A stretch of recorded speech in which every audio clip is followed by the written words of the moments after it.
দুইটা পরিবারের জন্য কেমন করে আমি আয় করব, তাদের পেটের খাবারগুলি কেমন করে তৈরি করব। আবু হুরায়রা, তুমি আমাদের ছেড়ে দাও, আল্লাহর হস্তে ছেড়ে দাও, কোনদিন আর আমি মাল চুরি করব না।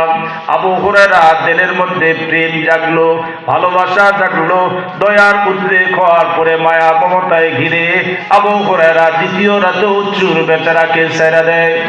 আল্লাহ নবীর ইমামতিতে ফজরের নামাজ আদায় করলেন আবু হুরায়রা।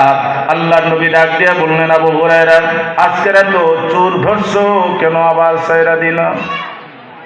আবু হুরায়রা, যারে ছেড়ে দিছো আজকের রাতেও সে আবার চুরি করতে আসতে পারে।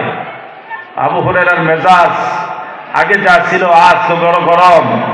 গত 2 রাতে তাদের ছেড়ে দিলাম, এই আবার আজকে রাতে চুরি করতে আসবে, এটা কিভাবে সম্ভব? আজকে যদি ছাড়া পড়ে যায়, আজকে কোনো ক্রমেই তাকে ছাড়বো না, যদি ধরা পড়ে যায় বিশ্ব নবীর দরবারে এনে হাজির করব।